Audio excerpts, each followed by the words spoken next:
Hi friends, ഇന്ന് ഞാൻ വന്നിരിക്കുന്നത് ഒരു ഹെൽത്തി ആയിട്ടുള്ള സ്നാക്കുമായിട്ടാണ്. ചീര പക്കവടയുടെ റെസിപ്പിയാണ്. അപ്പം എങ്ങനെയാണ് ഉണ്ടാക്കുക എന്ന് നമുക്ക് നോക്കാം. ഇതിന് ഞാനിവിടെ എടുത്തിരിക്കുന്നത് നമ്മുടെ നാട്ടുമ്പുറത്തൊക്കെ കാണുന്ന ആരോഗ്യ ചീര അല്ലെങ്കിൽ ചക്രുമാനീസ് ചീര എന്നൊക്കെ പറയുന്ന ഈ ഒരു ചീരയാണ്. അപ്പം നിങ്ങൾക്ക് ഇത് തന്നെ വേണം എന്നില്ല. നമ്മൾ സാധാരണ കറി വെക്കാനൊക്കെ ഉപയോഗിക്കുന്ന പച്ചച്ചീരയോ ചുവപ്പ് ചീരയോ ഒക്കെ ഉപയോഗിക്കാം. പച്ച ചീര യൂസ് ചെയ്യുമ്പോഴാണ് ആ ഒരു പൊക്കവട കാണാനൊരു ഭംഗി ഉണ്ടാവുള്ളൂ. എന്നിരുന്നാലും ഏത് ചീര വേണമെങ്കിലും നമുക്ക് യൂസ് ചെയ്യാം. അപ്പം കുട്ടികൾക്കൊക്കെ ആണെങ്കിലും പൊതുവേ ഇലക്കറികളൊക്കെ കഴിക്കാൻ മടിയുള്ള കുട്ടികൾക്ക് നമുക്ക് ഈ രീതിയിൽ ഉണ്ടാക്കി കൊടുക്കുകയാണെങ്കിൽ കുട്ടികൾക്കൊക്കെ കഴിക്കാൻ നല്ല ഇൻട്രസ്റ്റ് ആയിരിക്കും. അപ്പം എന്തായാലും നമുക്ക് മെയിൻ ഇൻഗ്രീഡിയൻ്റ് ആയിട്ട് ഈ ഒരു ചീരയാണ് വേണ്ടത്. പിന്നെ നമുക്കിതിനകത്തേക്ക് വേണ്ടത് 2 മീഡിയം സൈസുള്ള സവാള വേണം. പിന്നെ നമുക്കിതിനകത്തേക്ക് വേണ്ടത് ഒരു 4 തണ്ട് കറിവേപ്പില വേണം. പിന്നെ നമുക്ക് ഒരു ചെറിയ കഷ്ണം ഇഞ്ചി, അതുപോലെ തന്നെ ഞാനിവിടെ ഒരു 5 പച്ചമുളക് എടുത്തിട്ടുണ്ട്. അപ്പം അത് നിങ്ങളുടെ പച്ചമുളകിൻ്റെ എരിവനുസരിച്ച് അതിൽ മാറ്റം വരുത്താൻ ശ്രദ്ധിക്കുക, പ്രത്യേകിച്ച് നമ്മൾ കുട്ടികൾക്കൊക്കെ കൊടുക്കുന്നതായതുകൊണ്ട്. പിന്നെ നമുക്കിതിനകത്തേക്ക് പാകത്തിന് ഉപ്പ് വേണം, അതുപോലെ അല്പം മഞ്ഞൾപ്പൊടിയും കൂടെ ചേർത്ത് കൊടുക്കണം, ഒരു കളർ കിട്ടാൻ വേണ്ടിയിട്ടാണ്. ഇനി നമുക്കിതിനകത്തേക്ക് വേണ്ടത് മൈദപ്പൊടിയാണ്. ഞാനിവിടെ 1 കപ്പ് മൈദ എടുത്ത് വെച്ചിട്ടുണ്ട്. ഇനി ഇതിലേക്ക് നമുക്ക് 1/2 കപ്പ് അരിപ്പൊടി കൂടെ വേണം. 1 കപ്പ് മൈദയ്ക്ക് 1/2 കപ്പ് അരിപ്പൊടി എന്നുള്ള ഒരു റേഷ്യോയിൽ വേണം നമ്മൾ എടുക്കാനായിട്ട്. അപ്പം ഇനി നമുക്ക് ഈ വെജിറ്റബിൾസ് എല്ലാം ചെറുതായി കട്ട് ചെയ്തിട്ട് എടുക്കണം. അപ്പം ഞാനിത് കട്ട് ചെയ്തിട്ട് കൊണ്ടുവരാം. അപ്പം ഞാനിവിടെ നമ്മുടെ ചീരയും അതുപോലെ തന്നെ സവാളയും നല്ല പൊടിയാക്കി അരിഞ്ഞെടുത്ത് കൊണ്ടുവന്നിട്ടുണ്ട്. പ്രത്യേകിച്ച് ശ്രദ്ധിക്കുക, സവാളയും ഇതുപോലെ തന്നെ പൊടിയായിട്ട് വേണം അരിയാനായിട്ട്. അതുപോലെ നമ്മൾ എടുത്ത് വെച്ചിരുന്ന ഇഞ്ചിയും പച്ചമുളകും ചതച്ചെടുത്തിട്ടുണ്ട്. പിന്നെ അതുപോലെ നമ്മുടെ കറിവേപ്പിലയും ഈ ഒരു സൈസിൽ കട്ട് ചെയ്തെടുത്തിട്ടുണ്ട്. ഇനി നമുക്കിതെല്ലാം കൂടെ നന്നായിട്ട് മിക്സ് ചെയ്ത് നമ്മുടെ പക്കവടയ്ക്കുള്ള മാവ് തയ്യാറാക്കണം. ഇനി നമുക്ക് നമ്മുടെ ഇൻഗ്രീഡിയൻസ് എല്ലാം നന്നായിട്ടൊന്ന് മിക്സ് ചെയ്തെടുക്കണം. അതിന് വേണ്ടിയിട്ട് ഞാനൊരു വലിയ മിക്സിംഗ് ബൗൾ എടുത്ത് വെച്ചിട്ടുണ്ട്. അതിലേക്ക് നമ്മൾ അരിഞ്ഞു വെച്ചിരിക്കുന്ന ചീര, അതുപോലെ സവാള, കറിവേപ്പില, അതുപോലെ തന്നെ ഇഞ്ചി പച്ചമുളക് ചതച്ചത്, നമ്മുടെ ഉപ്പ്, അതുപോലെ തന്നെ മഞ്ഞൾപ്പൊടി, ഇത് എല്ലാം കൂടെ ഇട്ട് നന്നായിട്ട് മിക്സ് ചെയ്തെടുക്കണം.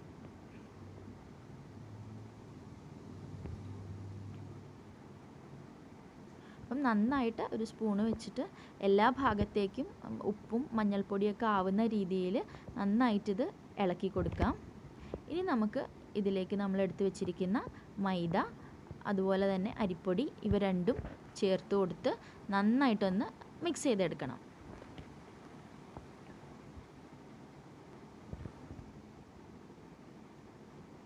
അപ്പം ഞാനിവിടെ 1 കപ്പ് മൈദയ്ക്ക് 1/2 കപ്പ് അരിപ്പൊടി എന്നുള്ള ആ ഒരു റേഷ്യോയിലാണ് എടുത്തിരിക്കുന്നത്. അപ്പം ഇനി നമുക്കിത് കൈ കൊണ്ട് വേണം നന്നായിട്ട് മിക്സ് ചെയ്ത് കൊടുക്കാനായിട്ട്. സ്പൂൺ വെച്ച് ഇളക്കി കൊടുക്കുമ്പം അത്രയും തന്നെ നന്നായിട്ട് നമുക്ക് മിക്സ് ആയിട്ട് കിട്ടില്ല. അപ്പം കൈ വെച്ച് നന്നായിട്ട് ഇളക്കി എല്ലാ ഭാഗത്തേക്കും നമ്മുടെ ഈ ഒരു മിക്സ് നല്ല രീതിയിൽ ഈവനായിട്ട് മിക്സ് ചെയ്തെടുക്കണം. അപ്പോൾ കൈ കൊണ്ട് നന്നായിട്ട് ഇളക്കി യോജിപ്പിച്ച് കൊടുക്കാം. അപ്പോൾ ദാ ഞാനിത് നന്നായിട്ട് മിക്സ് ചെയ്ത് വെച്ചിട്ടുണ്ട്. ഇനി ഇതിലേക്ക് നമുക്ക് വെള്ളം ചേർത്ത് കൊടുക്കണം. ഞാനിപ്പോൾ ഇവിടെ ഏകദേശം ഒരു 2 കപ്പോളം വെള്ളം എടുത്തിട്ടുണ്ട്. മുഴുവനായിട്ട് ഒരേ സമയം തന്നെ ചേർത്ത് കൊടുക്കരുത്, അല്പമായിട്ട് ചേർത്ത് കൊടുത്ത് നമുക്കിത് ഈവനായിട്ട് മിക്സ് ചെയ്തെടുക്കണം. അപ്പോൾ ദാ നമ്മൾ വെള്ളം ചേർത്ത് കഴിയുമ്പോൾ നമുക്ക് ആ മഞ്ഞൾപ്പൊടിയുടെ മഞ്ഞ കളറൊക്കെ നന്നായിട്ട് കാണാൻ വേണ്ടി പറ്റുന്നുണ്ട്. അപ്പം കുറച്ചായിട്ട് വെള്ളം ചേർത്ത് കൊടുത്തിട്ട് നമുക്കിതൊന്ന് കുഴച്ച് മാവാക്കി എടുക്കണം. അപ്പം എപ്പോഴും ശ്രദ്ധിക്കുക, വെള്ളം ഒരുമിച്ച് ഒഴിക്കരുത്, വെള്ളം കൂടിപ്പോയാൽ ബുദ്ധിമുട്ടാകും. അപ്പോൾ നമുക്കിത് പതുക്കെ കുറച്ചായിട്ട് വെള്ളം ഒഴിച്ചു കൊടുത്ത് മിക്സ് ചെയ്ത് പതുക്കെ നമുക്ക് വേണ്ട ഒരു കൺസിസ്റ്റൻസിയിലേക്ക് നമുക്കിത് മാറ്റിയെടുക്കാം. അപ്പോൾ ദാ നമ്മുടെ മാവ് ഈ ഒരു കൺസിസ്റ്റൻസിയിലാണ് നമുക്ക് വേണ്ടത്. ഞാനിവിടെ 2 കപ്പും പിന്നെ ഒരു അല്പം കൂടെ വെള്ളം ചേർത്ത് കൊടുത്തിട്ടുണ്ടായിരുന്നു. ഈ ഒരു കൺസിസ്റ്റൻസിയിൽ മാവ് തയ്യാറാക്കിയെടുക്കണം. അപ്പം ഇനി നമുക്ക് ഇത് പൊക്കവട പൊരിച്ചെടുക്കണം. അപ്പോൾ ഞാനിത് നമ്മുടെ പൊരിച്ചെടുക്കുന്നതിന് മുന്നേ ഏകദേശം ഒരു 10 മിനിറ്റോളം റെസ്റ്റ് ചെയ്യാൻ വേണ്ടി വെച്ചിട്ടുണ്ടായിരുന്നു. അപ്പോഴാണ് നമ്മുടെ പൊക്കവടക്ക് നല്ല സ്വാദ് കിട്ടുക. അതല്ല നിങ്ങൾക്ക് സമയമില്ല പെട്ടെന്ന് തന്നെ തയ്യാറാക്കണം എന്നാണെങ്കിൽ അങ്ങനെ ചെയ്യാം, കുഴപ്പമൊന്നുമില്ല. എന്നാലും പറ്റുമെങ്കിൽ ഒരു 10 മിനിറ്റ് റെസ്റ്റ് ചെയ്യാൻ വേണ്ടിയിട്ട് വെക്കുക. അപ്പം ഇനി ഞാനിത് വെളിച്ചെണ്ണയിലാണ് പൊരിച്ചെടുക്കാൻ വേണ്ടിയിട്ട് പോകുന്നത്. അപ്പം ഇത് ഏകദേശം ഒന്ന് മുങ്ങുന്ന രീതിയിലുള്ള അത്രയും തന്നെ വെളിച്ചെണ്ണ എടുത്തിട്ടുണ്ട്. പിന്നെ ഇതൊന്ന് ചൂടാവട്ടെ. അപ്പോൾ ഇതാ നമ്മുടെ വെളിച്ചെണ്ണ നന്നായിട്ട് ചൂടായി വന്നിട്ടുണ്ട്, നല്ല ചൂടായിട്ടുണ്ട്. ഇതിലേക്ക് നമുക്കിനി മാവ് ഒഴിച്ചു കൊടുത്ത് നമുക്ക് ഫ്രൈ ചെയ്തെടുക്കാം. അപ്പം നമ്മൾ മാവ് എടുക്കുമ്പം ഒരു സ്പൂണിൽ കൊള്ളുന്ന അളവിൽ മാവ് മാത്രമാണ് എടുക്കേണ്ടത്. ചെറിയ ചെറിയ പക്കവടയായിട്ട് നമുക്കിത് പൊരിച്ചെടുക്കാം. അപ്പം നിങ്ങളുടെ ചട്ടിയുടെ വലുപ്പത്തിനനുസരിച്ച് എത്ര എണ്ണ ആണോ നിങ്ങൾക്ക് ഒരു ബാച്ചിൽ പൊരിച്ചെടുക്കാൻ പറ്റുന്നത് അത്രയും തന്നെ ഇട്ട് കൊടുക്കുക. അപ്പം ഞാനിവിടെ ഏകദേശം ഒരു 10 എണ്ണത്തോളം ഒരുമിച്ച് ഇട്ടിട്ടുണ്ടായിരുന്നു.